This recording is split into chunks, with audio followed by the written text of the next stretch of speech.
The doors of the great hall flew open, before Eleanor Ashworth could even lift her hand to knock, and the sound cracked through the room like a whip. She froze on the threshold, her heart pounding, as 12 pairs of eyes turned toward her at once. Duke Reginald Voss sat at the head of a long oak table, his fingers drumming against a stack of papers, his face carved from stone. "You are late," he said, though she was not. He simply wanted her to feel small, before she had even spoken a single word. Eleanor swallowed the lump rising in her throat and stepped forward. Her husband had been dead for only 3 weeks, and already she could feel the vultures circling. The lawyers on either side of the Duke would not meet her eyes. The staff lingering near the walls whispered behind gloved hands. She was a widow now, alone in a world that had never truly wanted her, and everyone in this room knew it. "I came as soon as I received your letter, Your Grace," she said, keeping her voice steady, even as her knees trembled beneath her long black dress. The Duke rose from his chair slowly, deliberately, letting the silence stretch long enough to make her skin crawl. He circled the table, his boots striking the marble floor with a hollow, echoing rhythm.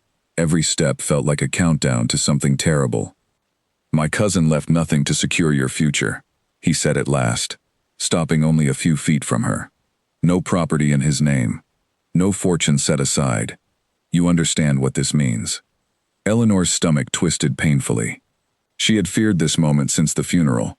Without her husband's protection, she had no legal claim to anything, and the family had made it clear from the very first day that they considered her an unwanted burden, a stranger who had married into wealth she was never meant to inherit. "I understand perfectly," she whispered. A cruel smile flickered at the corner of the Duke's mouth. He turned to one of the lawyers and snapped his fingers. The man flinched, then hurried forward, with a folded document sealed in red wax. The Duke took it without a word of thanks, and held it out toward Eleanor, as if he were tossing scraps to a starving animal. "There is one property," he said. "A castle. Ravenmoor.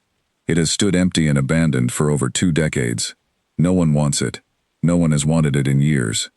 The land is worthless, the walls are falling apart, and the villagers nearby avoid it as if it carries some curse." He paused, savoring the moment. "But it is yours now, if you wish to have it." Eleanor stared at the sealed paper in his outstretched hand, her fingers trembling as she reached for it. She could feel every eye in the room watching her, waiting for her to break down, waiting for her to beg for something more, something better. She refused to give them that satisfaction. "Thank you, Your Grace," she said instead, taking the document with a calm she did not fully feel. The Duke laughed, a short, sharp sound that echoed off the high ceilings. "Do not thank me yet. That castle will ruin you faster than poverty ever could. The roof has collapsed in 3 places. There is no income from the land. Within a year, you will come crawling back here, begging for a place among the servants."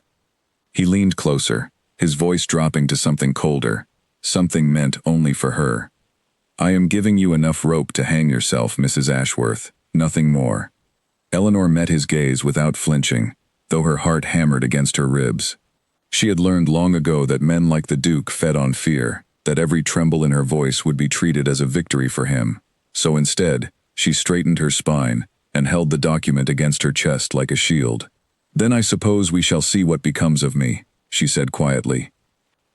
The Duke's smile faltered for just a moment, a flicker of surprise crossing his features, before the mask of arrogance slid back into place.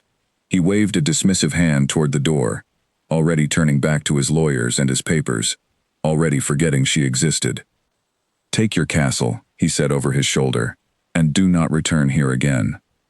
Eleanor walked out of the great hall, with her head held high, though the moment the heavy doors closed behind her, she allowed herself to lean against the cold stone wall of the corridor, her breath coming in short, ragged gasps. The document felt impossibly heavy in her hands, as though it carried the weight of every insult, every dismissal, every cruel word that had been thrown at her since the day she married into a family that had never accepted her. She had grown up the daughter of a modest merchant, a woman who had never been born into titles, or land, or grand estates. When she had married into the Ashworth family, she had believed love would be enough to shield her from the whispers of nobility, who saw her only as an outsider who had climbed too high. She had been wrong, and now, with her husband gone, she stood utterly alone, holding nothing but the deed to a ruin that even the birds seemed to avoid. Outside the estate, the carriage that had brought her waited beneath a gray and heavy sky. The driver, an older man named Edmund Clark, who had served the family for decades, opened the door for her without a word, his eyes full of quiet sympathy he did not dare voice aloud. Eleanor climbed inside and sank onto the worn leather seat, clutching the sealed document, as though it might slip from her grasp and vanish forever. "Where to, Mrs. Ashworth?" Edmund asked gently, once he had settled into his own seat at the front. Eleanor stared down at the wax seal, at the Duke's crest pressed into it like a mockery of everything she had lost. She thought of turning back to her childhood home, of admitting defeat and returning to a life of quiet obscurity, where no one would remember her name. But something inside her, something stubborn and unyielding, refused to let that thought take root. "Ravenmore," she said finally, her voice steadier than she felt. "Take me to Ravenmore." Edmund hesitated, glancing back at her with a look of genuine concern. "Forgive me for saying so, ma'am, but that place has a poor reputation. Folks around here say it is cursed. No family has lived there in over 20 years. I am not certain it is even safe to enter." Eleanor managed a small, tired smile. "I have very little left to lose, Edmund. A curse cannot take from me what has already been stripped away." The old driver studied her for a long moment, then nodded slowly and turned the carriage down the narrow road leading away from the estate. As the horses began to move, Eleanor pressed her forehead against the cool glass of the window and watched the grand house shrink behind her, its towers disappearing into the mist. She did not know what waited for her at Ravenmore. She did not know if the Duke's cruel prediction would come true, if she would truly be crawling back within a year, broken and defeated. But as the carriage rattled along the uneven road, something unfamiliar began to stir inside her chest, something she had not felt in a very long time. It was not hope, not exactly. It was closer to defiance, a quiet ember of determination that refused to be extinguished no matter how hard the world tried to smother it. The journey stretched on for hours, the landscape growing wilder and more untamed with every passing mile. Gentle green hills gave way to jagged rock formations, and the neat hedgerows of the Duke's territory faded into tangled thickets of wild bramble.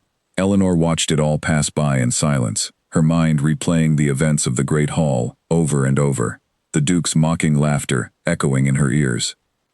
She thought of her husband, of the gentleman who had loved her despite his family's disapproval, who had promised her a life free from the judgment of people who believed birth and title determined worth. He had died suddenly, a fever that no physician could explain or cure, leaving her stranded in a world that had never wanted her in the first place. She wondered, briefly, what he would think if he could see her now, riding toward a crumbling ruin with nothing but a sealed document and a driver's quiet pity to keep her company. As the sun began to dip low on the horizon, painting the sky in shades of orange and deep violet, Edmund slowed the carriage and pointed toward a distant silhouette rising against the darkening clouds. Eleanor leaned forward, pressing her hand against the window, and felt her breath catch in her throat. Even from this distance, she could see the broken outline of towers, the gaping holes where a roof should have been whole, the way the entire structure seemed to lean slightly to one side, as though exhausted by centuries of neglect. It looked less like a castle and more like a wound carved into the landscape, a scar that no one had bothered to heal. "There it is," Edmund said quietly, his voice tinged with unease. "Ravenmore." Eleanor said nothing for a long moment, simply staring at the ruin that was now hers, the worthless gift the Duke had thrown at her feet, like a scrap meant to humiliate rather than help. She thought of his cruel smile, his certainty that she would fail, his eagerness to see her broken and begging within the year. A cold wind swept through the open window, carrying with it the faint scent of damp earth and old stone. Somewhere in the distance, a bird let out a sharp, mournful cry, and the villagers they passed on the road quickly averted their eyes, refusing to look directly at the castle looming ahead. Eleanor felt a shiver run down her spine, but she did not look away. She kept her eyes fixed on the broken towers, on the crumbling walls bathed in the last light of the setting sun, and something inside her hardened into resolve. Whatever waited for her within those walls, whatever secrets or dangers or hardships Ravenmore held, she would not turn back now. She had nothing left to lose, and for the first time since her husband's death, she felt the faint stirring of something that might, one day, become a future entirely her own. The carriage rolled forward into the gathering darkness, carrying her closer to the ruin that everyone believed would destroy her, but which she was already quietly beginning to see as something else entirely. A beginning. The carriage wheel struck a jagged stone in the road and jolted violently, throwing Eleanor forward against the door with enough force to knock the breath from her lungs. Edmund shouted something she could not make out over the sudden panic of the horses, who reared and stamped as the front axle groaned under the strain. For one terrifying second, Eleanor believed the entire carriage might tip over into the ditch running alongside the crumbling path. "Hold steady," Edmund called out, wrestling with the reins as the horses fought against him.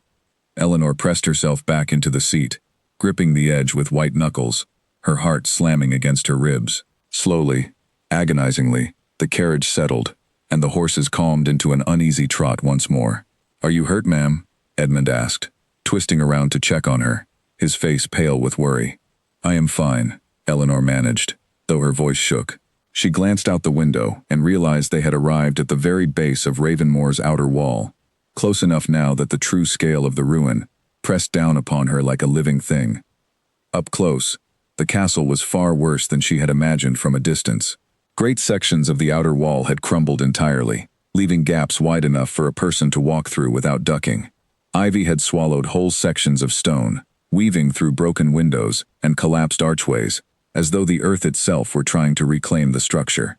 The main gate hung from a single rusted hinge, creaking softly in the evening wind, with a sound that made the hair on Eleanor's arms stand on end. Edmund brought the carriage to a full stop, but made no move to open her door. He sat frozen at the front, staring up at the castle with an expression Eleanor had never seen on his weathered face before. Fear. "I cannot go any farther, Mrs. Ashworth," he said quietly. "The road ends here, and truthfully, I would not want to bring the horses any closer even if it continued." Eleanor opened the door herself and stepped down onto the uneven ground, her boots sinking slightly into soil that had not been tended in decades. The cold evening air wrapped around her, carrying with it the smell of wet stone and rotting leaves. Somewhere within the ruin, something shifted, a soft grinding sound of stone settling against stone, and Eleanor's breath caught sharply in her chest. "You heard that," she said, turning back to Edmund. "I did," he admitted, his hand tightening on the reins. "The villagers say the castle groans at night, like it is alive and suffering. I do not put much stock in curses, ma'am, but I will not deny that this place unsettles me." Eleanor turned back to face the castle, forcing herself to breathe slowly and steadily, despite the unease crawling up her spine.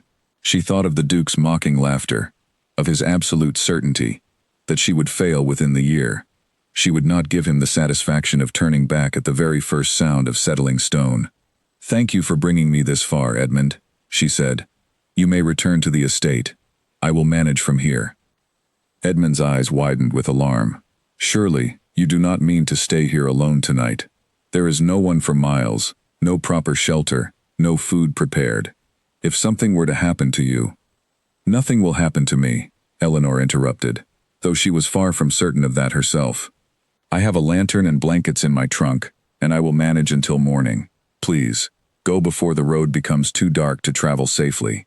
The old driver hesitated, clearly torn between duty and genuine concern for her welfare, but eventually, he nodded and climbed down to retrieve her single trunk from the back of the carriage.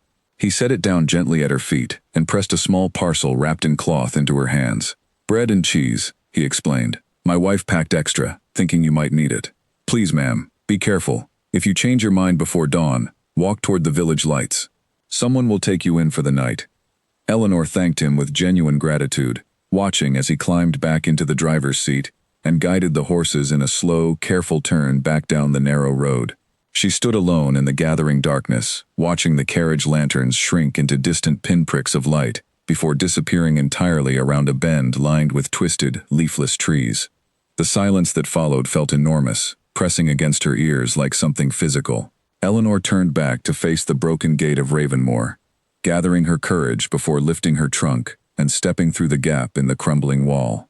Inside, the courtyard was a wild tangle of overgrown grass and fallen stone, illuminated only by the pale light of a rising moon, breaking through scattered clouds. Eleanor lit the small lantern she carried, and the flickering glow revealed the true extent of the castle's decay.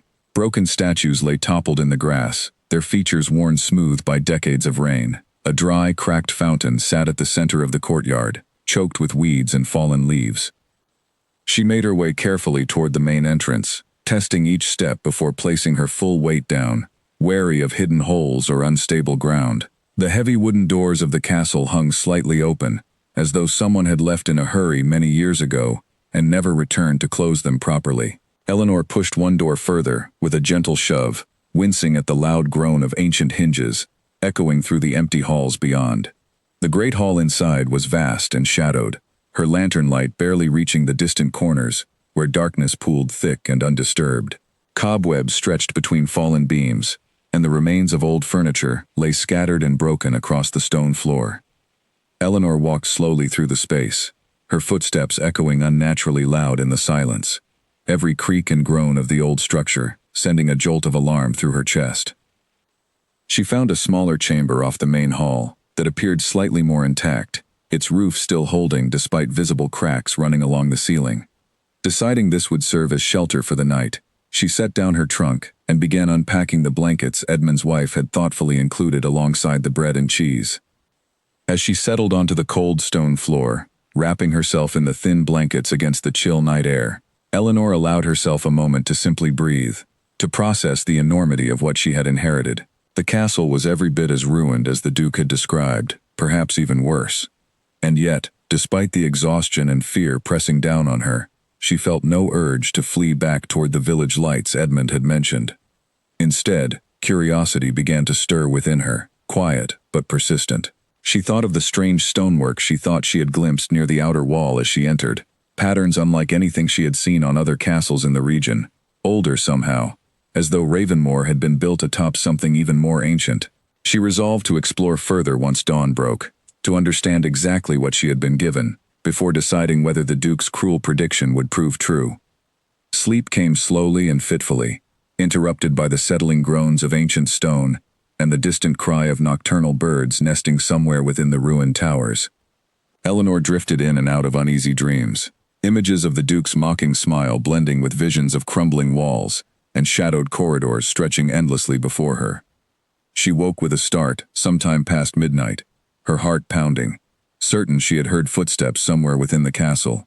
She lay perfectly still, straining her ears against the darkness, but heard only the wind whistling through broken windows and the distant hoot of an owl. Telling herself it had merely been a trick of an exhausted mind, she eventually drifted back into a restless sleep. When dawn finally broke, pale golden light spilling through the cracked ceiling above her makeshift shelter, Eleanor rose stiffly and stepped back out into the overgrown courtyard, determined to explore every corner of the property before making any decisions about her future. The daylight revealed details the darkness had hidden the night before, and as she walked toward the outer wall where she had glimpsed the strange stonework, her breath caught sharply in her throat. Beneath the crumbling castle stones, half buried by centuries of overgrown vines and fallen debris, she could make out the edges of something far older, foundations carved with patterns and symbols unlike anything typically found in the architecture of noble estates throughout the region. Eleanor knelt beside the exposed stone, brushing away dirt and moss with trembling fingers, her curiosity overtaking her exhaustion entirely. Whatever Ravenmoor truly was, she realized in that moment, it was far more than the worthless ruin the Duke had so eagerly discarded, and she intended to discover exactly what secrets these ancient walls had been hiding for so many silent years. A sharp crack echoed through the courtyard, and Eleanor spun around just in time to see a section of the nearby wall crumble and collapse into a pile of dust and broken stone, missing her by only a few feet. Her heart slammed against her chest as she scrambled backward, coughing against the cloud of debris that rose into the morning air. For a long moment, she simply stood there, staring at the fresh pile of rubble, realizing just how close she had come to serious harm.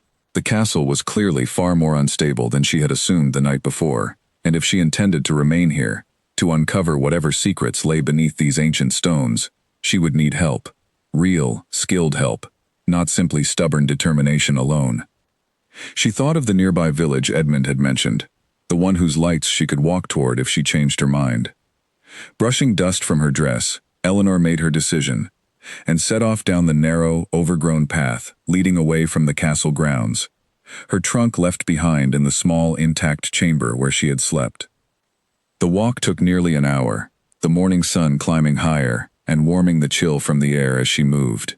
Eventually, the wild landscape gave way to neat cottages with thatched roofs, smoke curling from chimneys, and the distant sound of a blacksmith's hammer ringing against metal. Eleanor approached the first person she saw, an elderly woman named Margaret Fenwick, tending to a small garden of herbs beside her cottage. "Excuse me," Eleanor said gently, not wanting to startle the woman. "I am looking for someone skilled in stonework or building repair. I have recently taken possession of Ravenmoor Castle and require assistance." Margaret's hands froze over her herbs, and she looked up at Eleanor with wide, startled eyes. "You are staying at Ravenmoor?" "Truly, ma'am. No one has lived there in more years than I can remember. Folks around here believe the land carries misfortune. Are you certain that is wise?" "I am certain of very little," Eleanor admitted honestly, "except that I do not intend to abandon it without first understanding what I have inherited." Something in Eleanor's steady, quiet resolve seemed to soften the old woman's wariness.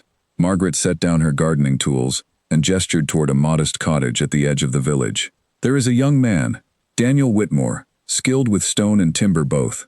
He has struggled to find steady work since the quarry closed last year. He might be willing to help, though I cannot promise he will agree once he learns where the work is." Eleanor thanked her warmly and made her way toward the cottage Margaret had indicated, her nerves tightening with every step. She found Daniel outside, repairing a fence with quick, efficient movements, his sleeves rolled up despite the cool morning air. He looked up as she approached, curiosity flickering across his weathered features. "Can I help you, ma'am?" he asked, setting down his tools. "I hope so," Eleanor replied, and explained her situation plainly, without exaggeration or apology. She told him about Ravenmoor, about the crumbling walls and the collapsed section that had nearly struck her only an hour earlier, and about her need for skilled hands to help stabilize the structure before it could be properly explored or restored. Daniel listened in silence, his expression unreadable, until she finished speaking. Then he let out a low, humorless laugh and shook his head slowly. "Ravenmoor, I know the place well. My grandfather worked there decades ago, before it fell into ruin. He always said something strange happened there, something that drove the last family away in the middle of the night, never to return. The villagers have avoided that land ever since." "I do not believe in curses," Eleanor said firmly, though a small shiver ran through her at his words. "I believe in crumbling stone and neglected foundations, nothing more." Daniel studied her for a long moment, something calculating behind his eyes. "The pay would need to be fair," he said finally, "and I will need to see the damage myself before committing to anything further." Relief flooded through Eleanor, though she kept her expression composed.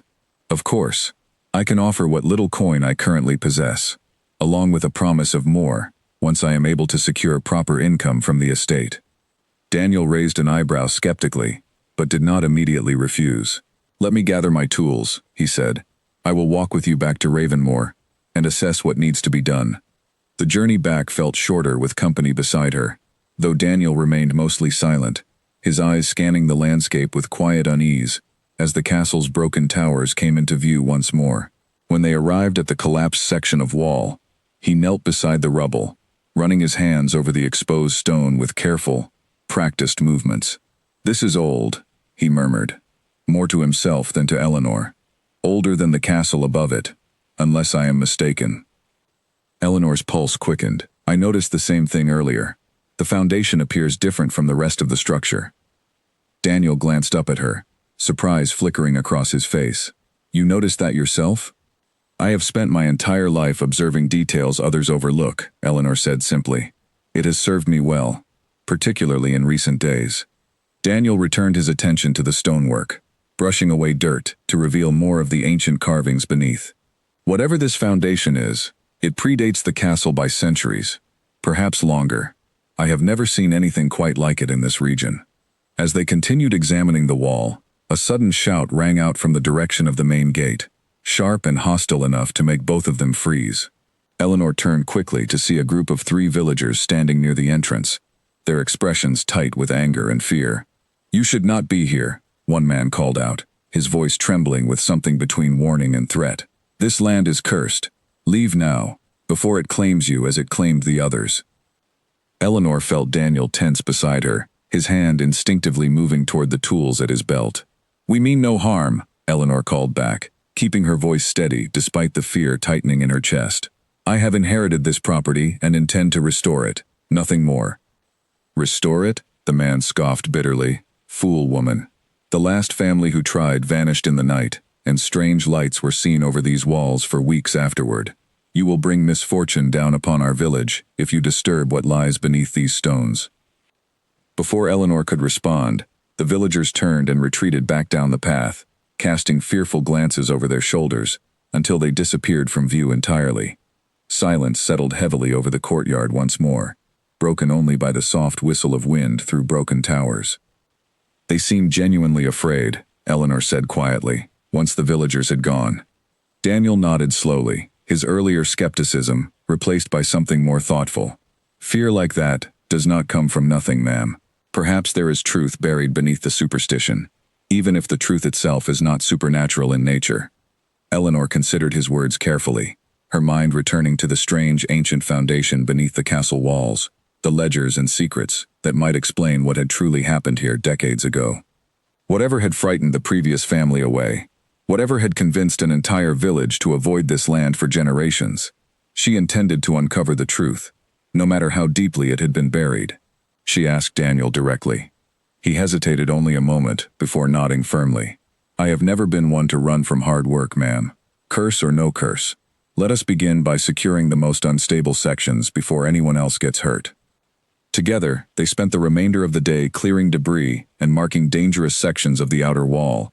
Daniel's practiced expertise combined with Eleanor's careful observation, revealing far more about the castle's true structure than either had initially anticipated. As the sun began to set behind the distant hills, painting the sky in brilliant shades of amber and rose, Eleanor felt something she had not expected to feel so soon after her arrival. Hope. Whatever secrets Ravenmoor held, whatever dangers or mysteries waited within its ancient foundations, she no longer felt entirely alone in facing them. And for the first time since the Duke's cruel dismissal, she allowed herself to believe that perhaps this worthless ruin might yet become something extraordinary. The floor gave way beneath Daniel's boot with a sudden, sickening crack, and he plunged downward before Eleanor could even cry out a warning. She lunged forward instinctively, grabbing his forearm just as his legs disappeared into a dark opening that had been hidden beneath a thin layer of rotted wood and dust. "Do not let go," Daniel shouted, his voice strained with panic, as loose stone crumbled away beneath him, falling into blackness below with a series of distant, echoing clatters. Eleanor gripped his arm with every ounce of strength she possessed, her boots sliding against the dusty floor as she fought to keep him from falling further. "I have you!" she gasped, her muscles burning with the effort. "Push against the edge with your other hand!" Daniel scrambled against the crumbling opening, his fingers finally catching hold of a solid section of stone flooring. Together, through a combination of Eleanor's grip and his own desperate strength, he managed to haul himself back up onto solid ground, collapsing beside the newly formed hole with his chest heaving from exertion and adrenaline.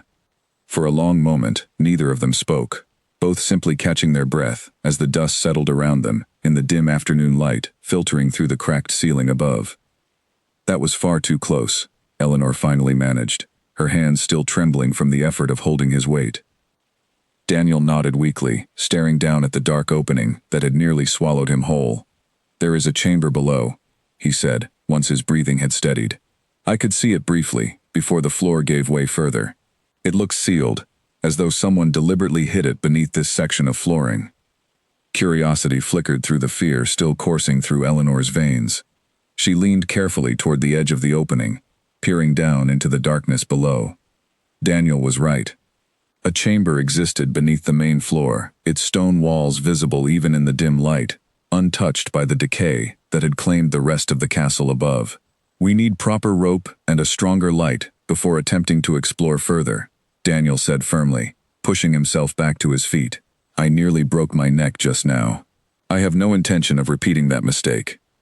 Eleanor agreed reluctantly, though the discovery burned in her mind for the remainder of the afternoon, as they gathered supplies from the village and returned with sturdy rope 2 lanterns, and a length of wood to reinforce the weakened flooring around the opening. By the time they had prepared everything properly, the sun had begun its slow descent toward the horizon, casting long shadows through the broken windows of the great hall. Daniel secured the rope around a solid stone pillar nearby, testing its strength twice, before nodding in satisfaction. "I will go first," he said. "If it is safe, I will call up for you to follow." Eleanor wanted to argue, wanted to insist on going first herself, but she recognized the wisdom in his caution and nodded instead. She watched anxiously as he lowered himself carefully through the opening, his lantern casting flickering shadows against the chamber walls below, until his boots finally touched solid ground. "It is safe," he called up after a tense moment of silence. "Come down carefully, and mind the loose stone near the base of the rope." Eleanor followed his instructions precisely, her heart pounding with equal parts fear and excitement as she lowered herself down into the hidden chamber. When her feet finally touched solid ground, she straightened and lifted her lantern, gasping softly at what the light revealed. The chamber stretched further than she had anticipated, its stone walls covered in the same strange carvings she had noticed on the exposed foundation outside. Shelves lined one entire wall, holding dozens of leather-bound ledgers and rolled parchments, remarkably preserved despite the passage of what appeared to be many decades. At the center of the chamber, a natural spring bubbled quietly from a crack in the stone floor, its water shimmering with an unusual, almost silvery quality in the lantern light. "What is this place?" Eleanor whispered, moving slowly toward the shelves of ledgers. Daniel knelt beside the spring, dipping his fingers cautiously into the water. "I have never seen water quite like this," he murmured. "It feels different, almost warm, despite the chill of this chamber." Eleanor carefully lifted one of the ledgers from the shelf, brushing away a thin layer of dust before opening the fragile cover. The handwriting inside was faded but legible, detailing what appeared to be careful observations and measurements related to the very spring Daniel now examined. "Someone studied this water extensively," she said, flipping through several pages, filled with notes about mineral content, temperature variations, and observed effects on minor ailments and injuries. "This appears to be some form of natural healing spring, documented by whoever built this hidden chamber." Daniel rose from beside the spring, wiping his damp fingers against his trousers as he moved closer to examine the ledger over her shoulder. "This would explain the strange lights the villagers mentioned," he said thoughtfully, "and perhaps why the previous family fled so suddenly, if they discovered something here they did not fully understand." Eleanor continued flipping through the ledger, her excitement growing with every page. Whoever had documented this spring had clearly understood its potential value, recording detailed accounts of its properties, with the meticulous care of a dedicated scholar or physician. If these notes proved accurate, if the spring truly possessed the restorative qualities described within these pages, then Ravenmore held value far beyond anything the Duke could have imagined when he tossed the deed at her feet.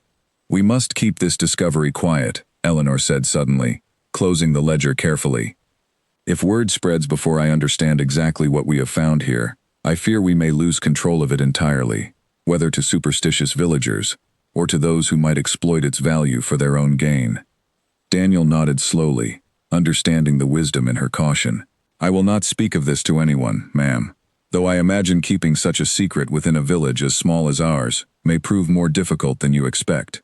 "Then we shall simply have to be careful," Eleanor replied firmly, tucking the ledger securely beneath her arm.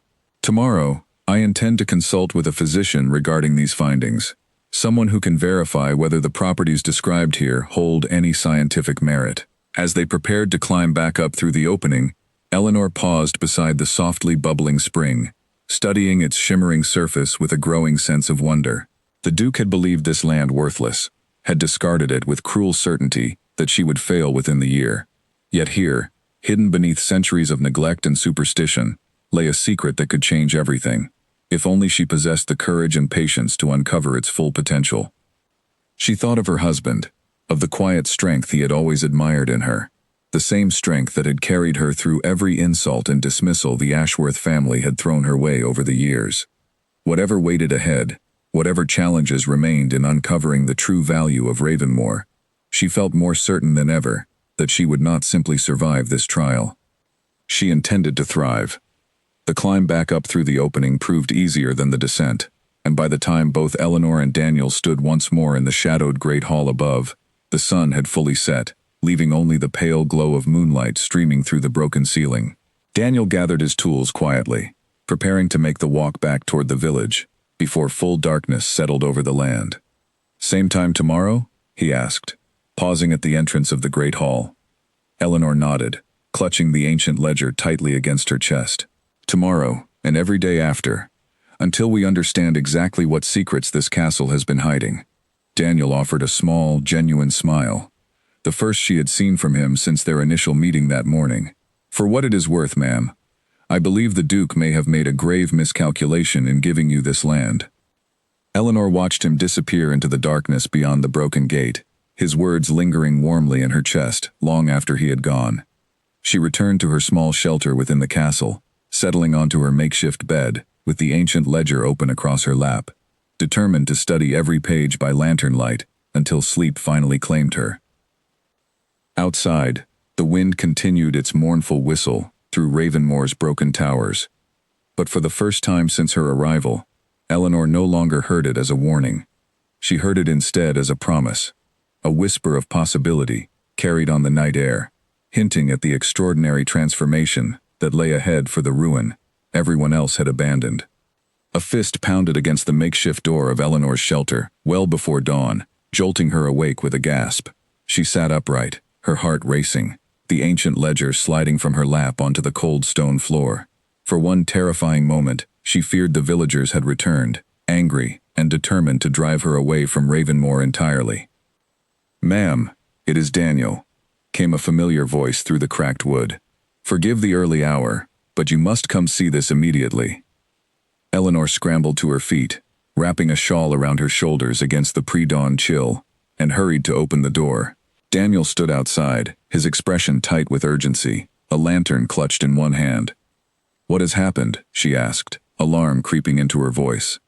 "Someone has been here during the night," Daniel said grimly. "Near the outer wall, close to where we discovered the chamber. Fresh footprints in the mud, and the rope we left secured to the pillar has been cut." Eleanor's stomach dropped. She followed Daniel quickly through the shadowed corridors of the castle, her bare feet cold against the ancient stone floors, until they reached the great hall where the hidden chamber lay beneath.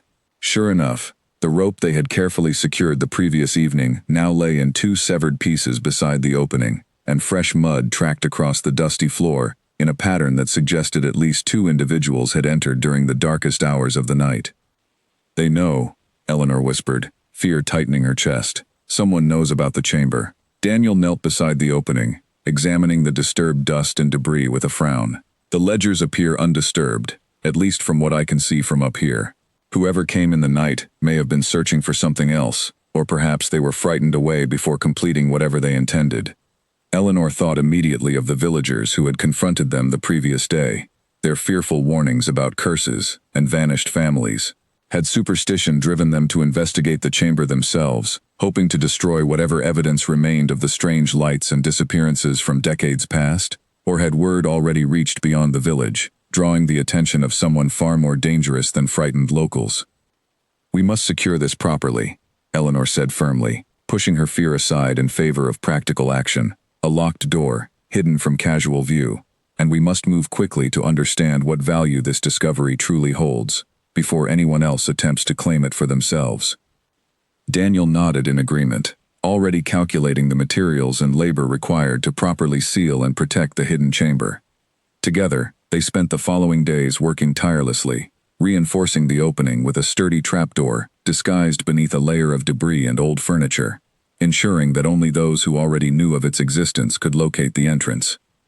While Daniel focused on structural repairs throughout the castle, Eleanor devoted her attention to the ledgers recovered from the chamber, poring over faded pages, filled with detailed observations about the spring's mineral properties and its apparent restorative effects on various ailments.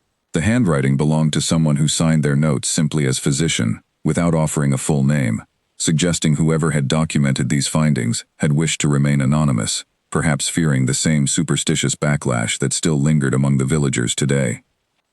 Determined to verify the ledger's claims through proper scientific means, Eleanor made the journey to the nearest town 3 days later, seeking out a physician willing to examine a sample of the spring water she had carefully collected in a sealed glass container. She found Dr. Edmund Clark, an aging but sharp-minded physician with a reputation for careful, methodical work, willing to hear her out, despite her reluctance to explain the water's exact origin. "Where exactly did you obtain this sample?" he asked, holding the glass container up to the light streaming through his study window, studying the faint, silvery shimmer within. "A private matter, for now," Eleanor replied carefully. "I simply wish to understand its properties, if you are willing to examine it."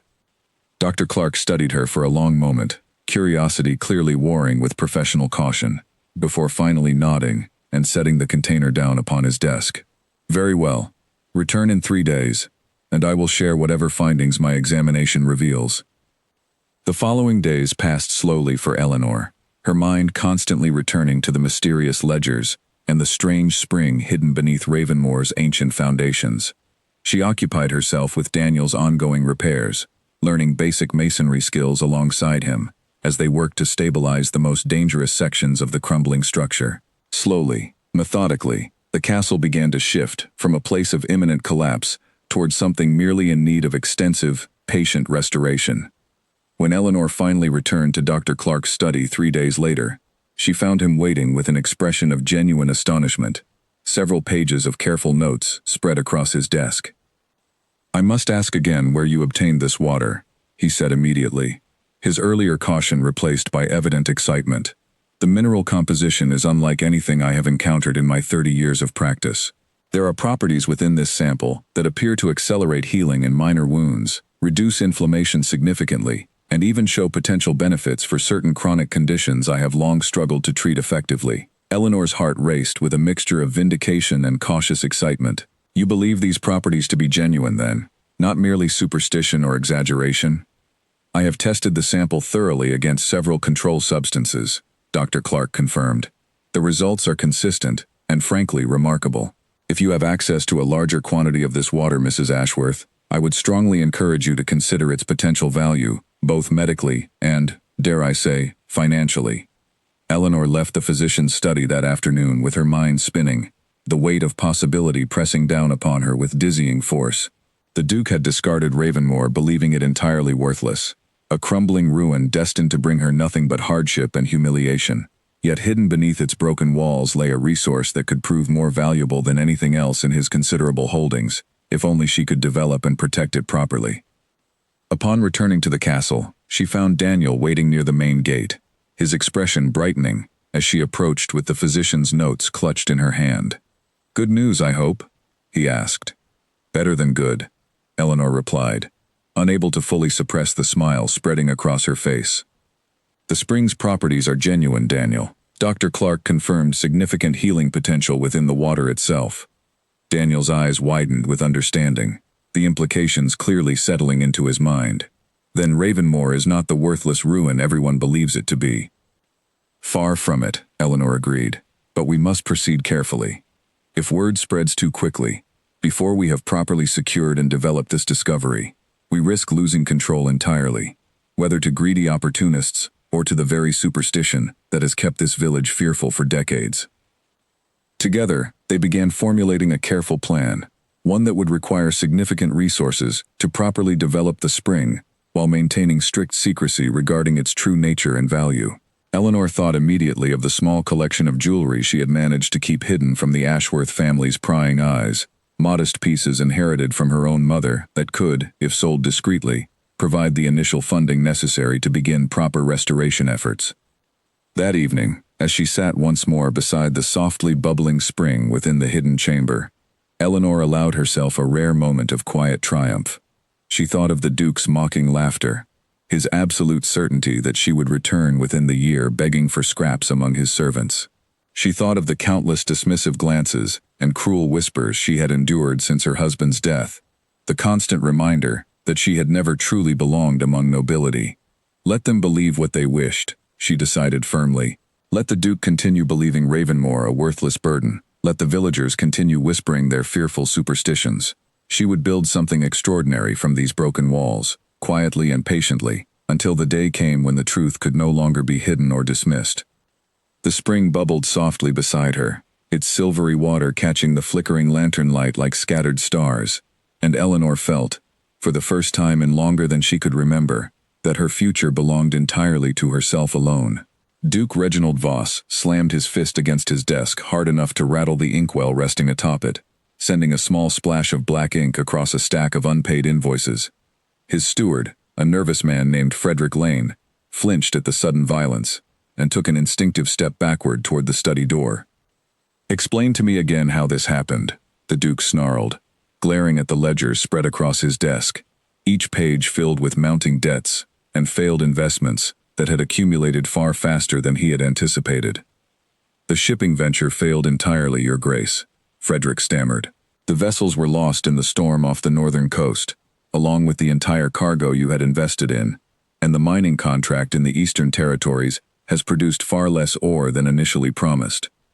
The Duke pressed his fingers against his temples, feeling a headache building behind his eyes. He had always considered himself far too clever to fall victim to poor investments, far too shrewd to allow his considerable fortune to slip away through careless decisions. Yet here he sat, staring at mounting evidence that his estate's finances had grown dangerously unstable over the past several months. "I require immediate solutions, not excuses," he snapped. "Find new investors, renegotiate existing contracts, do whatever is necessary to stabilize this situation before word spreads throughout the region." Frederick nodded quickly, gathering the scattered papers with trembling hands before hurrying from the study, clearly relieved to escape his employer's foul mood. Alone once more, the Duke leaned back in his chair, staring bitterly at the ornate ceiling above, his mind racing through possible solutions to his growing financial troubles. A soft knock interrupted his brooding thoughts, and Lord Henry Pratt, a longtime associate and fellow nobleman, stepped into the study without waiting for formal permission, a habit the Duke had long tolerated given their years of acquaintance. "You look troubled, Reginald," Henry observed, settling into a chair across from the desk with practiced ease. "Financial matters," the Duke replied curtly, unwilling to reveal the full extent of his difficulties, even to a trusted friend. "Nothing that cannot be resolved through proper effort." Henry studied him for a moment, then leaned forward with an expression of genuine curiosity. "Speaking of resolved matters, I heard an interesting rumor during my travels last week. Something about your late cousin's widow, the one you gifted that worthless ruin to some months back." The Duke's attention sharpened slightly, though he maintained his indifferent expression. "What rumor is this?" "Apparently the estate has seen considerable activity in recent months," Henry continued. "Workers coming and going, supplies being delivered regularly. Some villagers near the property claim the ruin is being restored, though details remain vague and largely speculative." The Duke let out a short, dismissive laugh, waving a hand as though swatting away an irrelevant insect. "Impossible. That woman had no resources whatsoever when I gave her that deed. I made certain of it before dismissing her from my estate." "Perhaps she found some manner of assistance," Henry suggested, though his tone carried little genuine interest in the matter. Regardless, it seemed an amusing curiosity worth mentioning. The Duke considered the rumor briefly, before dismissing it entirely from his thoughts. Whatever minor repairs the widow might have managed to arrange, he felt certain it amounted to nothing more than a desperate attempt to maintain appearances before her inevitable failure. He had far more pressing concerns occupying his attention, namely the mounting debts threatening to unravel his own considerable fortune. "I have more urgent matters to attend to than the fate of an insignificant widow and her worthless ruin," the Duke said dismissively, turning his attention back to the stack of unpaid invoices covering his desk. "Now, regarding your own business interests, I understand you have connections within the shipping industry that might prove useful in recovering my recent losses." Henry nodded, easily redirecting the conversation toward matters of mutual financial benefit, and the topic of Eleanor Ashworth and Ravenmore Castle faded quickly from the Duke's mind, buried beneath the weight of his own escalating troubles. Meanwhile, several miles away, Eleanor stood within the newly reinforced hidden chamber beneath Ravenmore, watching carefully as Daniel installed a proper stone basin around the natural spring, designed to collect and channel the mineral-rich water without disturbing its delicate natural flow. Weeks of careful, methodical work had transformed the once dangerous chamber into something resembling a proper facility, sturdy and secure against both structural collapse and unwanted intrusion. The basin should hold steady now, Daniel said, wiping sweat from his brow, despite the chamber's cool temperature. We can begin collecting samples in larger quantities without risking damage to the spring itself. Eleanor nodded, pleased with their progress, though her mind remained occupied with concerns beyond the immediate physical restoration. The jewelry she had sold discreetly in a distant town had provided sufficient funding for initial repairs, but sustaining long-term development would require far greater resources than her limited inheritance could provide. We need a proper source of income, she said aloud, more to herself than to Daniel. Something to fund continued restoration while we determine how best to develop the spring's potential. Daniel straightened from his work, considering her words carefully. Dr. Clark seemed quite impressed by the water's properties. Perhaps there are others within the medical community who might be willing to pay generously for regular samples, discreetly of course, until we are prepared to reveal the full scope of what Ravenmore offers. Eleanor turned the idea over in her mind, recognizing both its potential and its inherent risks. Selling samples discreetly could provide necessary funding, but it also risked exposing the spring's existence before she had properly secured legal protections and developed a sustainable plan for its long-term use. Yet without additional funding, restoration efforts would inevitably stall, leaving Ravenmore vulnerable to exactly the kind of failure the Duke had so confidently predicted. We proceed carefully, she decided finally. Dr. Clark has proven trustworthy thus far. Perhaps he knows of other physicians, people of discretion, willing to pay fairly for limited quantities, while we continue our work here. Over the following weeks, Dr. Clark proved invaluable in connecting Eleanor with a small, carefully selected network of physicians throughout the region, each willing to pay generously for regular shipments of the mineral water, provided their sources remained entirely confidential. The arrangement proved delicate but effective, providing steady income that allowed restoration efforts at Ravenmore to continue at a far more ambitious pace than Eleanor had initially dared to hope for. Daniel expanded his efforts beyond mere structural repairs, bringing in additional skilled workers from neighboring villages, men willing to overlook local superstitions in exchange for fair wages and steady employment. Slowly, methodically, Ravenmore began its transformation from a crumbling, abandoned ruin into something resembling a proper estate once more, though Eleanor remained careful to limit visible progress from public view, wary of drawing unwanted attention before she felt fully prepared to reveal the castle's true value. Late one evening, as autumn winds began stripping the last leaves from the trees surrounding the estate, Eleanor sat within her now properly furnished study, reviewing careful ledgers of income and expenses with growing satisfaction. The numbers told a story entirely different from the one the Duke had confidently predicted months earlier. A story of quiet, patient success, building steadily beneath the surface of continued secrecy. She thought of him occasionally, wondering whether rumors of her progress had reached his ears, whether he still believed her destined for failure and humiliation. Whatever he currently believed mattered little, she decided, closing the ledger with quiet satisfaction. Her focus remained fixed entirely on the future she was carefully building for herself, one that owed nothing whatsoever to his cruel expectations or dismissive judgment.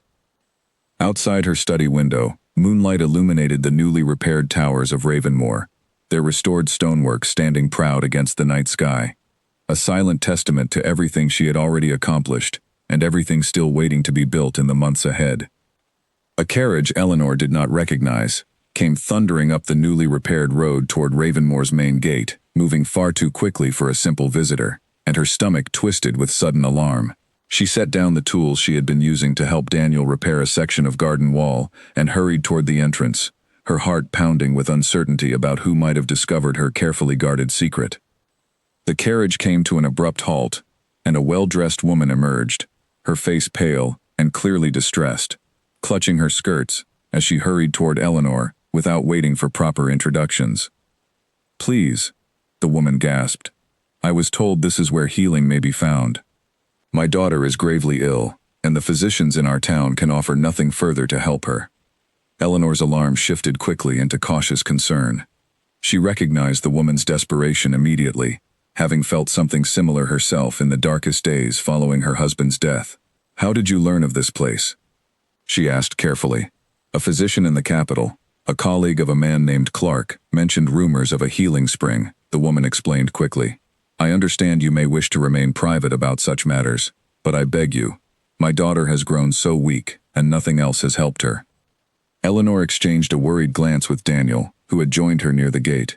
The network of physicians had clearly grown beyond their careful control, word spreading further than either of them had anticipated or intended.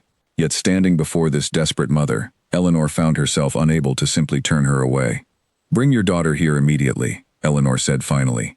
I cannot promise a miracle, but I am willing to allow her to try the water, provided you agree to discretion regarding this visit. The woman wept with relief, thanking Eleanor repeatedly before rushing back to her carriage to retrieve her young daughter, a frail girl of perhaps 10 years, pale and trembling with fever. Eleanor guided them carefully into the castle, down toward the hidden chamber, where the spring continued its quiet, steady flow, and allowed the girl to drink a small measured portion of the mineral water under careful supervision. 3 days later, the mother returned alone, her expression radiant with joy and gratitude. My daughter's fever broke within hours, she explained tearfully.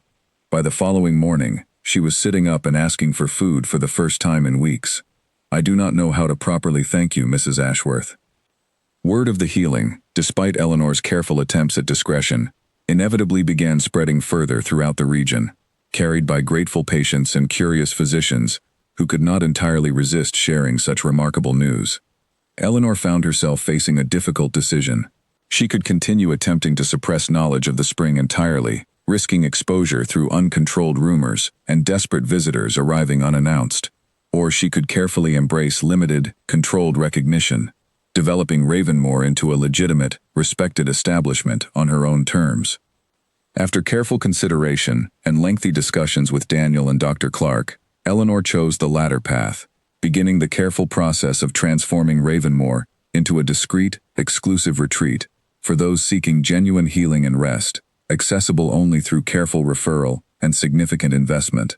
She used the growing income from this endeavor to fund increasingly ambitious restoration efforts, rebuilding the Grand Hall, restoring the overgrown gardens, and constructing comfortable guest quarters within the castle's previously abandoned wings.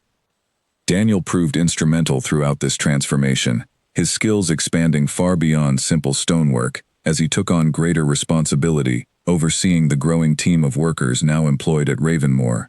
Eleanor found herself relying on him increasingly, not merely for his practical expertise, but for his steady, thoughtful counsel as she navigated the complex challenges of building something entirely new from the ruins of what had once been dismissed as worthless. You have changed this place entirely, Daniel observed one evening, as they stood together surveying the restored courtyard, its ancient fountain now flowing freely once more, surrounded by carefully tended gardens bursting with late autumn color. We have changed it, Eleanor corrected gently. I could not have accomplished any of this without your skill and dedication. Daniel smiled, though something more thoughtful lingered behind his expression. The Duke believed he was punishing you when he gave you this ruin. I wonder if he has any notion of what you have actually built here. Eleanor considered the question carefully, her thoughts drifting briefly toward the man who had so confidently predicted her failure. I imagine he has given the matter very little thought at all, she said finally, which suits me perfectly well. Let him remain occupied with his own affairs while I continue building mine. As winter approached, bringing with it colder winds and shorter days, Ravenmore continued its remarkable transformation, welcoming a small but growing number of carefully selected guests, seeking rest and healing within its restored walls.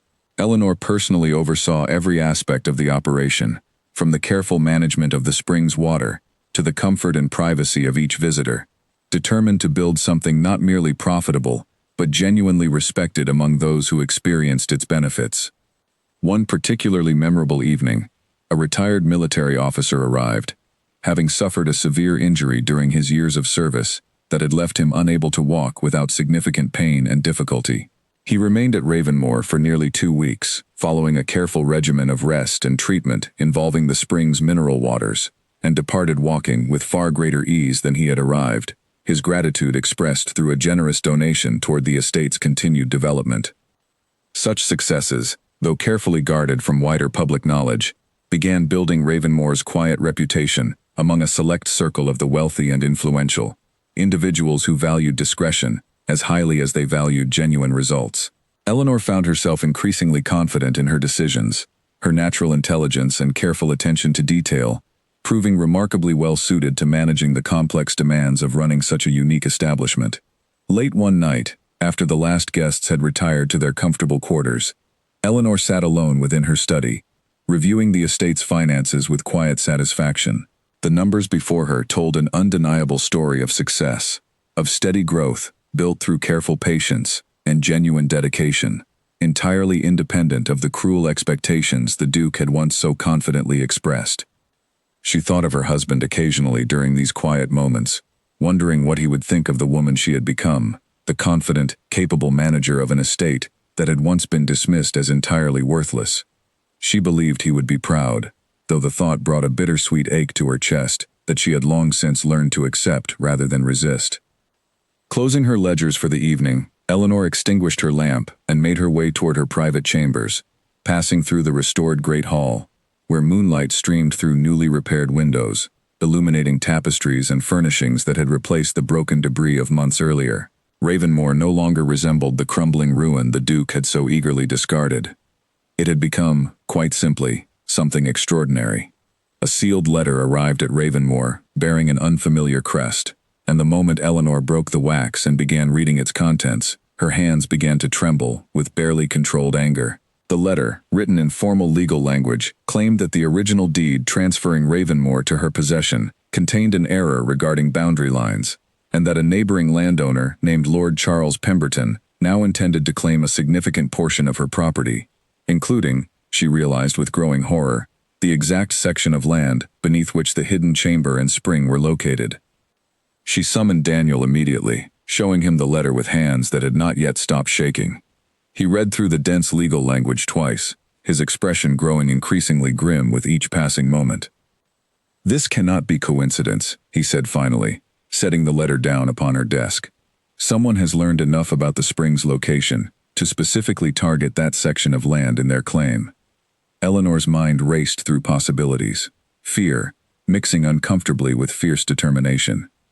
"We must consult a solicitor immediately," she said. "I will not allow this man to steal what we have built, through nothing but false legal maneuvering." The following weeks proved among the most stressful since Eleanor's arrival at Ravenmoor, nearly a year earlier.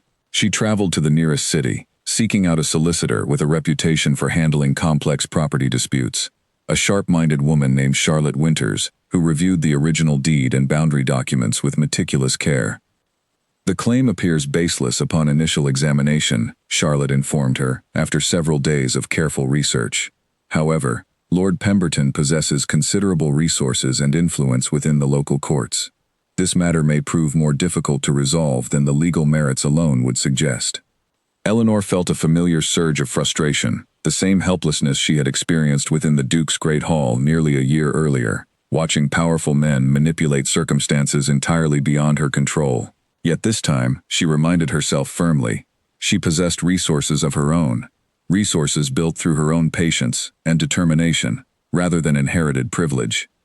"What would you recommend?" she asked, keeping her voice steady, despite the anxiety twisting through her chest. Charlotte considered the question carefully. "We gather every possible piece of documentation supporting your original claim, and we prepare thoroughly for a formal hearing.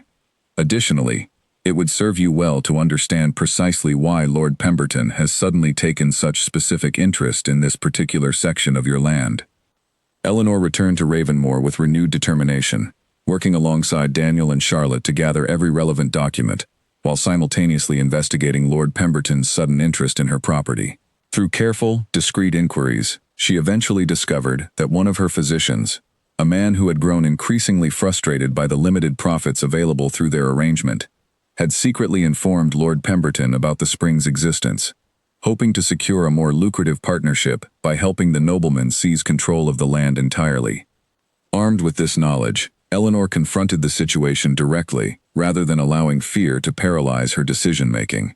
She requested a formal meeting with Lord Pemberton himself, arriving at his estate with Charlotte Winters beside her, both women, prepared with thorough documentation and a carefully considered strategy. Lord Pemberton, a heavy-set man with calculating eyes, greeted them with false pleasantries that did little to disguise his obvious intentions. Mrs. Ashworth, he said smoothly, gesturing toward chairs positioned before his desk. I trust you understand the legal complexities surrounding your property's boundaries. I understand perfectly that your claim is entirely without merit, Eleanor replied directly, refusing to allow his condescending tone to unsettle her composure. I also understand precisely how you came to learn about the spring located beneath my land, information obtained through the betrayal of a business associate rather than any legitimate legal discovery. Pemberton's confident expression flickered, surprise briefly crossing his features before he recovered his composure. I am uncertain what you mean to imply. I imply nothing, Eleanor said calmly. I state plainly that pursuing this baseless claim through the courts will result in considerable public scrutiny regarding exactly how you obtained knowledge of a private matter through underhanded means. I doubt such scrutiny would benefit your reputation among your peers. Charlotte placed a folder of carefully prepared documents upon his desk, outlining not only the legitimate boundaries of Eleanor's property, but also evidence of the physician's betrayal and Pemberton's subsequent attempt at manipulation. Pemberton's face paled slightly as he flipped through the pages, clearly recognizing the strength of the position Eleanor and her solicitor had prepared against him. Perhaps, he said slowly, his earlier confidence noticeably diminished. There has been some misunderstanding regarding the original boundary survey. Perhaps there has, Eleanor agreed evenly. I would suggest withdrawing your claim entirely, Lord Pemberton, before this misunderstanding grows into something considerably more damaging for all parties involved. After a tense silence, Pemberton finally nodded stiffly, agreeing to formally withdraw his fraudulent claim, in exchange for Eleanor's discretion regarding the details of how he had learned about the spring in the first place. Eleanor left his estate that afternoon with a profound sense of relief, though the experience left her more determined than ever to protect Ravenmore from future threats, whether from greedy neighbors or disloyal associates. Upon returning home, she immediately addressed the matter of the physician who had betrayed her confidence, severing all business ties with him permanently, and strengthening the confidentiality agreements required of every physician still involved in their carefully guarded network. The experience served as a valuable lesson, reinforcing the importance of vigilance, even as Ravenmore's success continued to grow steadily beneath the surface of careful public discretion. As the anniversary of her arrival at Ravenmore approached, Eleanor found herself reflecting on the remarkable transformation that had occurred over the past 12 months. The crumbling ruin the Duke had so contemptuously discarded had become a thriving, respected estate, its restored towers and carefully tended gardens standing as undeniable proof of everything she had accomplished through patience, intelligence, and unwavering determination. Daniel had become not merely her most trusted employee but a genuine friend and confidant, someone whose steady presence had helped guide her through every challenge encountered along this remarkable journey. Dr. Clark continued serving as a valuable ally, his professional reputation lending credibility to Ravenmore's growing status among discerning members of society seeking genuine healing and rest. Standing once more within the restored courtyard, watching late afternoon sunlight illuminate the castle's fully repaired towers, Eleanor allowed herself a rare moment of quiet pride. She thought of the frightened, uncertain woman who had arrived here exactly 1 year ago, clutching nothing but a sealed deed and a small parcel of bread and cheese, facing an uncertain future, with nothing but stubborn determination to guide her forward. That woman felt like a distant memory now, replaced by someone confident, capable, and entirely secure in her own worth and abilities. Whatever challenges still waited ahead, Eleanor felt certain she possessed the strength and resources necessary to face them, having already transformed a worthless ruin into something the Duke himself could scarcely have imagined possible. Duke Reginald Voss stared at the final notice from his creditors with a growing sense of panic he had never before experienced in his entire privileged life. The shipping losses, the failed mining contracts, and a series of increasingly desperate attempts to recover his fortune through risky investments had finally caught up with him entirely. Without immediate intervention, he faced the very real possibility of losing his ancestral estate altogether. There must be someone willing to invest. He snapped at Frederick Lane, who stood before his desk, looking increasingly nervous with each passing week of mounting crisis. Surely among all my acquaintances, someone possesses the resources and willingness to help stabilize this situation. I have approached everyone within our immediate circle, Your Grace, Frederick replied carefully, Most expressed sympathy, but declined further investment, citing the significant risk involved, given your current financial position. The Duke pressed his palms against his temples, feeling the familiar headache building once more behind his eyes. Pride warred fiercely with desperation within his chest, the humiliating reality of his circumstances proving far more difficult to accept than he had ever imagined possible. Lord Henry Pratt arrived later that afternoon, his expression carrying an unusual mixture of sympathy and calculated opportunity that immediately put the Duke on guard. "I have heard troubling rumors regarding your financial situation, Reginald," Henry began carefully. "I wish to offer whatever assistance I might provide, though I confess, my own resources are somewhat limited at present." "Then why have you come?" the Duke asked bluntly, in no mood for polite pretense given his current desperate circumstances. Henry hesitated, then leaned forward with genuine consideration. "I recently visited a countryside estate, recommended by a colleague, a place known for exceptional hospitality, and, I understand, remarkable healing treatments, unavailable elsewhere. The owner has apparently built considerable wealth through this establishment, wealth that might potentially interest you as a business opportunity, should you seek an alliance or investment partnership." The Duke's interest sharpened despite his skepticism. "What estate is this?" "Ravenmore," Henry replied simply. "Apparently transformed remarkably over the past year, though the owner remains quite private regarding the specific details of her success." The Duke frowned, memory stirring slowly at the familiar name. Ravenmore. "I recall giving that worthless ruin away to my late cousin's widow, believing it would ensure her swift failure and departure from any further involvement with my family's affairs." "Then perhaps you should see for yourself what has become of your supposedly worthless gift," Henry suggested, an edge of genuine curiosity coloring his tone. "I found myself thoroughly impressed during my brief visit, and I understand the owner has grown quite successful indeed." Desperation, combined with genuine curiosity about a potential business opportunity, convinced the Duke to travel personally toward Ravenmore the following week, seeking to understand exactly what type of establishment might warrant such enthusiastic recommendations from his usually skeptical associate. He traveled without announcing his true identity, presenting himself simply as a nobleman interested in exploring potential business partnerships, unwilling to reveal his desperate financial circumstances to strangers before fully understanding the situation. As his carriage approached the property, the Duke found himself genuinely startled by what he observed. Gone entirely was the crumbling ruin he remembered discarding with such contemptuous certainty a year earlier. In its place stood a magnificent, fully restored castle, its towers gleaming beneath careful repair, surrounded by meticulously maintained gardens that spoke of considerable investment and expert management. He was greeted at the entrance by a composed, elegantly dressed woman whose confident bearing immediately commanded a certain measure of respect, though something about her features struck him as vaguely, frustratingly familiar, without his being able to place the exact connection. "Welcome to Ravenmore," she said smoothly, extending a formal greeting without any indication of recognition passing between them. "I understand you are interested in discussing a potential business partnership." "Indeed," the Duke replied, studying the restored courtyard with genuine astonishment.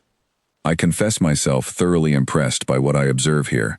I had heard rumors of remarkable transformation, but I did not anticipate quite this level of success." The woman offered a polite, measured smile that revealed nothing of her private thoughts. "Ravenmore has required considerable patience and dedication to restore properly. Please, allow me to show you the grounds, and we may discuss the specifics of whatever partnership you have in mind." As they walked together through the restored gardens and into the grand hall, now fully repaired and elegantly furnished, the Duke found himself increasingly impressed despite his initial skepticism.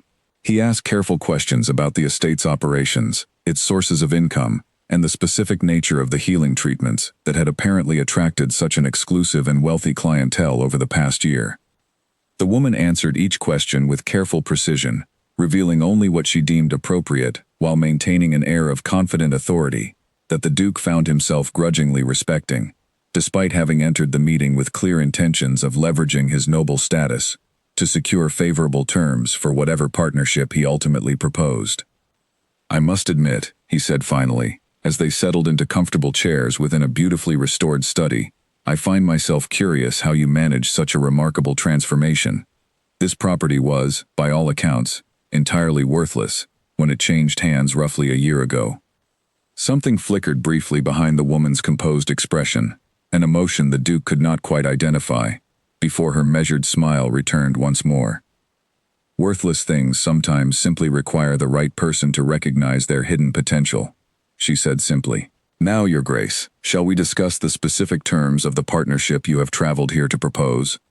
The Duke leaned forward, entirely unaware of exactly how close he now sat to a reckoning he had never anticipated, his desperate need for financial rescue blinding him completely to the truth standing directly before him. Before we discuss terms, Eleanor said carefully, folding her hands upon the desk before her, I find myself curious, Your Grace, whether you recall the exact circumstances under which this property first changed hands. The Duke waved a dismissive hand, entirely focused on the potential financial rescue this partnership might provide. Some minor family matter, I believe. A distant relative's widow required settling, and this ruin seemed a convenient solution at the time. Nothing of particular consequence. Nothing of particular consequence, Eleanor repeated softly, something sharp flickering behind her carefully composed expression. I imagine that widow would find your description rather interesting, given everything she has built since receiving what you once described as an absolute burden, destined to ensure her swift failure. The Duke frowned slightly, unease beginning to creep beneath his desperate focus on securing financial assistance. Forgive me, I do not recall the specific details clearly. It was, after all, over a year ago, and I confess the widow herself made little lasting impression upon me. No, Eleanor agreed quietly, rising from her chair and moving toward the study window, gazing out at the restored gardens bathed in late afternoon sunlight. I imagine she did not. Something in her tone, in the careful precision of her words, finally triggered a flicker of genuine recognition within the Duke's mind. He studied her more closely, examining features he had dismissed as merely familiar, memory slowly piecing together fragments of a scene he had all but forgotten entirely. Mrs. Ashworth, he said slowly, disbelief creeping into his voice, as understanding finally dawned. You are Eleanor Ashworth. I am, Eleanor confirmed, turning back to face him directly, her expression calm, despite the storm of emotion undoubtedly churning beneath her composed exterior. The same widow you dismissed so confidently from your great hall, certain that within a year I would return, begging for scraps among your servants. The Duke's face paled considerably, the full weight of his situation crashing down upon him with devastating clarity. He had traveled here desperately seeking financial rescue from a stranger, only to discover that stranger was the very woman he had once cruelly discarded, believing her destined for absolute failure and humiliation. This is remarkable, he managed finally, though his voice carried none of its earlier confident authority. I genuinely did not recognize you. I am aware, Eleanor replied evenly. You made very little effort to truly see me, even when I stood directly before you a year ago, Your Grace. I suppose it should not surprise me that you failed to recognize me now, given how thoroughly you dismissed my worth from the very beginning. The Duke sat in stunned silence, watching as everything he had believed about this meeting shifted dramatically beneath him.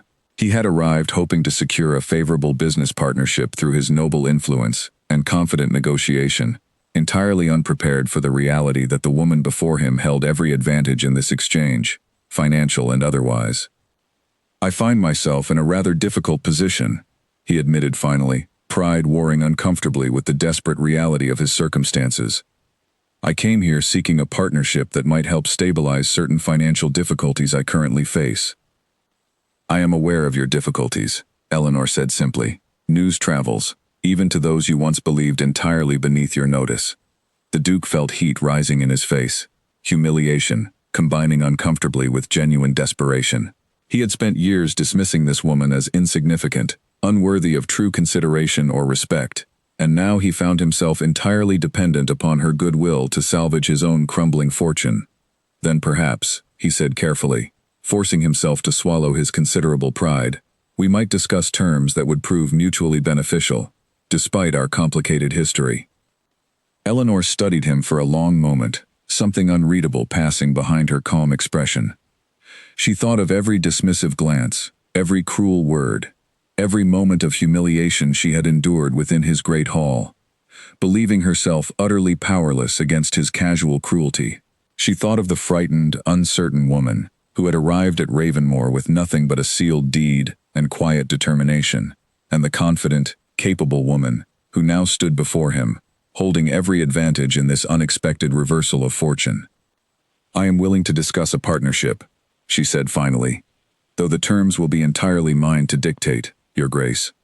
I have built this success through my own patience, intelligence, and determination, without any assistance or consideration from you or your family. If you wish to benefit from what I have created, you will do so according to conditions I find acceptable, not through the assumed authority you once believed automatically granted by your title." The Duke felt the full weight of this reversal settle heavily upon him, understanding with painful clarity that the power dynamic between them had shifted entirely and permanently. He had discarded her once, confident in his ability to predict and control her fate, and now found himself utterly dependent upon her mercy and business acumen to salvage his own future. "Very well," he said quietly, pride giving way finally to necessary pragmatism. "I am listening, Mrs. Ashworth." Eleanor returned to her desk, retrieving a prepared document outlining specific terms she had already anticipated might become necessary. Terms that would provide the Duke limited access to modest investment opportunities within Ravenmoor's operations, while ensuring her complete control over every aspect of the estate's continued management and success. As the Duke reviewed the document with growing understanding of exactly how thoroughly their positions had reversed, Eleanor allowed herself a quiet, private moment of satisfaction. She thought of her husband, of the strength he had always recognized within her, even when others dismissed her entirely. She thought of Daniel, Dr. Clark, and everyone who had helped her build something extraordinary from the ruins others had abandoned without a second thought. Whatever the Duke ultimately decided regarding these terms, Eleanor understood with absolute certainty that she no longer needed his approval or his charity to secure her own future. She had built that future herself, patiently and deliberately, transforming a worthless gift intended to ensure her failure into something the Duke himself now depended upon for his own survival. The balance of power between them had shifted permanently, and as the Duke finally nodded his reluctant agreement to her carefully outlined terms, Eleanor felt the quiet, satisfying weight of a victory, earned entirely through her own strength, patience, and unshakable determination to prove everyone wrong who had ever doubted her worth.